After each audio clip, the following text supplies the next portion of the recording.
Good morning, student. We are going to discuss our exercise question. There are only 4 questions. First question is, can this story be factually true? क्या ये कहानी fact होता है किसी तथ्य के आधार पर, यानी कि किसी प्रूफ के आधार पर? क्या ये कहानी ट्रू है, हो सकती है? No, the story is not factually true, it is just an imaginary one. सिर्फ ये एक इमेजिनेशन है, एक कल्पना है, ये फैक्ट नहीं है, ये ट्रू नहीं है, क्योंकि हमें ऐसे कोई प्रूफ नहीं है to give the lesson, to give the morality to others. This story has been created. Next question is, what according to is the story about? Consider the following. आपको 3 ऑप्शन दी हुई है, आपको इसमें से एक ऑप्शन टिक करनी है. How the camel got his hump. This is the true statement. There are 4 statements. How the word began. Why everyone should do his or her share of work. Serious. How animals are important to human beings. How the camel got his hump. And our option will be the how the camel got his hump. यानी कि जो story है वो इसी चीज़ के बारे में दी गई है. जो नेक्स्ट क्वेश्चन है, what did you do over the weekend. Weekend पर आपने क्या किया? वर यू जनरली एक्टिव और आइडियल. क्या आप एक्टिव थे या आइडियल थे? तो आप इस आंसर को डिस्कस करेंगे. आप the answer can vary from one person to another. हर किसी ने अपना वीकेंड कैसे स्पेंड किया है, ये आंसर जो है वो वेरी कर सकता है, अलग अलग हो सकता है. आप अपनी लैंग्वेज में इसे लिख सकते हैं. On weekend I got up late and relaxed. I played cricket and had exercise in the morning. I watched my favorite TV serial. I completed my pending work. I also spent some time with my grandparents. कि weekend पर मैं थोड़ा देर से उठी, relax थी, मैंने cricket खेला, सुबह सुबह एक्सरसाइज की, अपना फेवरेट टीवी सीरियल देखा, अपना पेंडिंग वर्क पूरा किया और उसके बाद अपने ग्रैंड पेरेंट्स के साथ कुछ समय भी मैंने स्पेंड किया. There are broadly 2 categories of workers. Those who prefer to do today what they can do tomorrow. यानी कि कुछ लोग तो ऐसे होते हैं जो कल का काम आज करना प्रेफर करते हैं, कुछ ऐसे होते हैं जो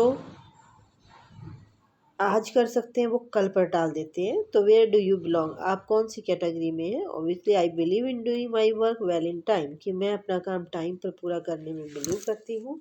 आई prefer to do today what I can do tomorrow. जो काम कल किया जा सकता है उसे मैं आज ही पूरा करना पसंद करती हूँ. Students, I am going to start your writing skill topic, story writing. Side by side हम अपना ये काम भी स्टार्ट करेंगे. Only the literature can not be done. We have to start our grammar and writing skill also. And I am giving you a story to write, but there are some points which you have to remember while writing a story. जब आप story लिखें तो आपको कुछ element जो है वो ध्यान रखने पड़ेंगे कि हाँ आपने जब आप एक स्टोरी राइटिंग कर रहे हैं तो आपको ये पॉइंट्स याद रखने हैं. First is the character. These are the beings who inhibit our stories. यानी कि मेन जो करेक्टर है, एक्चुअली आपको 8th क्लास में क्या होगा कि आउटलाइन दी जाएगी, जो स्टोरी है उसके मेन पॉइंट दिए जाएंगे और आपको स्टोरी जो है खुद बिल्डअप करनी पड़ेगी, खुद आपको लिखनी पड़ेगी उन पॉइंट्स को लेकर जो आपको क्वेश्चन पेपर में दिए जाएंगे. तो आपको एक तो मेनली जो करेक्टर हैं जो हमारी स्टोरी को बनाएंगे उनका ध्यान रखना है. प्लॉट का मतलब कि उस स्टोरी में हो क्या रहा है. Title should be Kainchi and appropriate. जो टाइटल है वो बहुत अच्छा होना चाहिए. And title is must in any story. अगर आप किसी स्टोरी में टाइटल नहीं लिखते हैं और मोरल नहीं लिखते हैं तो आपको स्टोरी के मार्क्स नहीं मिलेंगे. अकॉर्डिंग टू CBSE नॉर्म्स, अगर आप किसी स्टोरी में टाइटल नहीं लिख कर आते हैं तो वो स्टोरी चेक नहीं होनी चाहिए, वो अनमार्क्ड छोड़ देनी चाहिए, आपके उसके अंदर 0 मार्क्स आने चाहिए. So it is necessary to write the title of a story. Then theme the big ideas. That means कि मेन आइडिया जो हमें क्या मैसेज है कुछ है, यानी कि जो बड़े बड़े आइडियाज़ हैं, जो मेन पॉइंट्स है, उसका हमें ध्यान रखना है कि हमें जो स्टोरी है वो हमारी प्रॉपर थीम के अकॉर्डिंग हो. Moral must be written in the end of the story. Start title in the beginning of the story and moral in the end of the story. It is must. ये जो दोनों चीज़ें आपको जरूर लिखनी है. 1 मार्क्स का आपका टाइटल है और 1 मार्क्स का आपका मॉरल है. अगर आप टाइटल और मॉरल नहीं लिखेंगे तो आपकी स्टोरी चेक नहीं होगी. मैं आपको आउटलाइन दे रही हूँ. Robert Bruce, king of Scotland, lost a war, dash dash discourage. यहाँ से मैंने सक्सेस इज योर्स. आप इसके लिए अपनी स्टोरी को बिल्डअप करेंगे। तो आप टाइटल लिखेंगे Robert Bruce and the spider. Robert Bruce and the spider, ये शायद स्टोरी आपने पहले भी पढ़ी होगी। King Robert Bruce ruled over Scotland. जो किंग रॉबर्ट ब्रूस थे वो स्कॉटलैंड के ऊपर अपना उनका राज्य था, वो वहाँ पर राज करते थे। He was defeated by the English, he ran to save his life, यानी कि उन्हें अंग्रेज़ों ने हरा दिया था।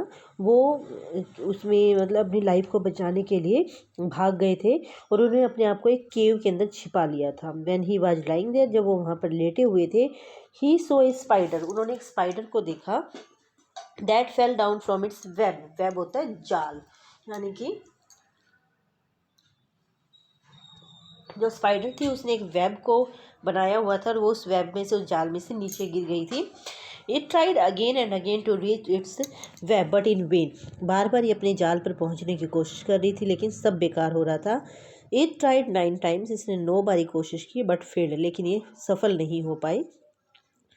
But it tried once again, लेकिन इसने एक बारी फिर कोशिश की and this time it reached its web, और इस बारी ये अपने जाल पर पहुंच गई। देन द किंग थॉट, तब राजा ने सोचा, एंड सेड टू हिमसेल्फ, और अपने आप से कहा, when this small insect can succeed bye trying again and again, जब ये छोटा सा इंसेक्ट बार बार कोशिश करके सफल हो सकता है, why should not I try once again and succeed, कि मुझे एक बारी और कोशिश क्यों नहीं करनी चाहिए और मैं क्यों नहीं सफल हो सकता।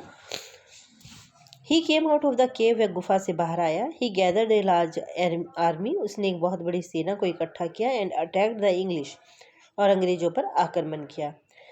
This time they defeated them, इस बारी उन्होंने, यानी कि राजा और उसकी जो सेना थी उसने उन्हें हरा दिया। So our moral is try try again, never lose the heart, यानी कि आपको कभी अपना मन छोटा नहीं करना चाहिए, बार बार कोशिश करते रहना चाहिए। So the student, you will write this story in your fair notebook, and if you want to make the picture related to the story, or you can want to make you want to paste the picture from any chart, you can do it. That means कि you will make your notebook in an attractive manner. आप एक अच्छे से अपनी notebook बनाएंगे। अगर आप इस स्टोरी से रिलेटेड कोई पिक्चर बनाना चाहते हैं या चार्ट से कोई पिक्चर लगाना चाहते हैं तो आप लगा सकते हैं। Thank you, have a nice day.